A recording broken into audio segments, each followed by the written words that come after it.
warahmatullahi wabarakatuh. Perkenalkan, nama saya Salwa Wandari dengan NIM B1B1222047. Saya merupakan mahasiswi Ilmu Pemerintahan Fakultas Hukum Universitas Jambi. Dalam video kali ini, saya akan menjelaskan tentang pendapat dan belanja negara, di mana submaterinya tentang pengertian anggaran, kebijakan APBN, pengalaman Indonesia.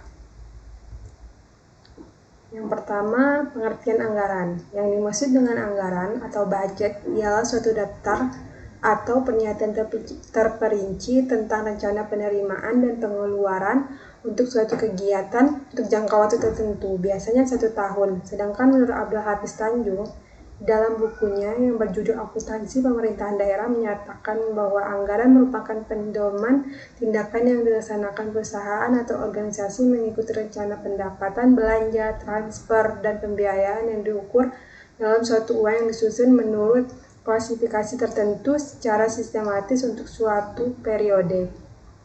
Anggaran pendapatan belanja adalah rencana keuangan tahunan pemerintah negara Indonesia yang disetujui oleh Dewan Perwakilan Rakyat atau DPR. APBN berisikan daftar sistematis dan terperinci yang membuat rencana penerimaan dan pengeluaran negara dalam 1 tahun anggaran.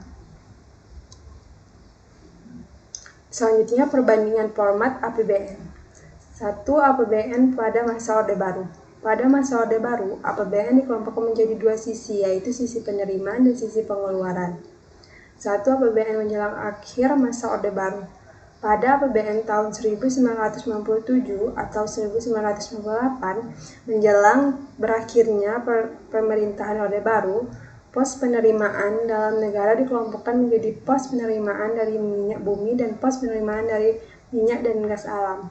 1. APBN masa Orde Otonomi Daerah. Berlakunya sistem desentralisasi pemerintahan dengan sistem daerah otonominya telah melahirkan sistem anggaran. Seperti biasa, setiap anggaran belanja dikelompokkan menjadi pos penerimaan dan pos pengeluaran. Tetapi pos-pos yang di era otonomi daerah berbeda dengan yang dianut pada masa pemerintahan Orde Baru.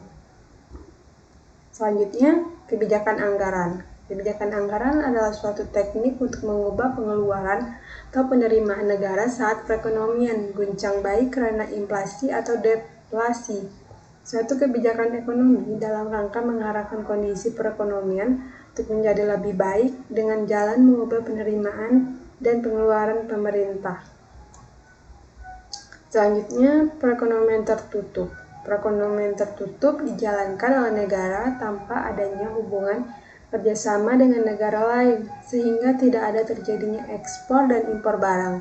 Dalam perekonomian tertutup, sebelum dibicarakan sektor perdagangan luar negeri yang seringkali merupakan sektor penting yang mempengaruhi perkembangan ekonomi nasional.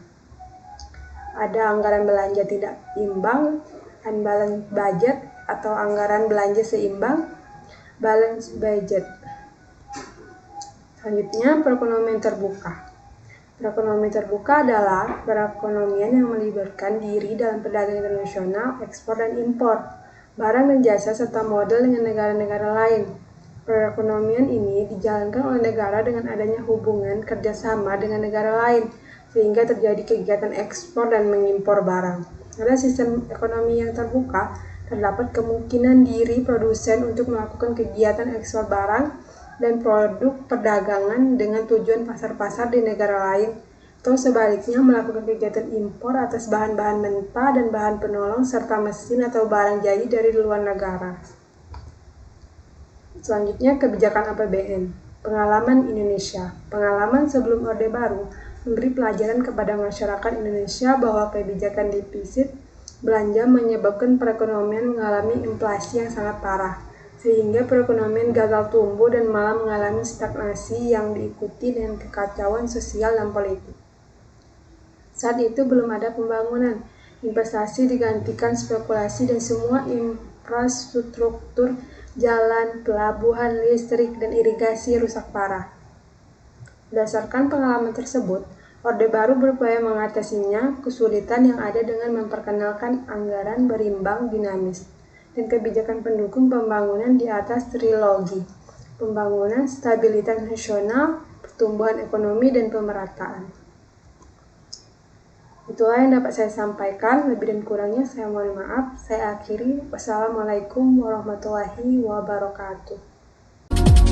You don't even know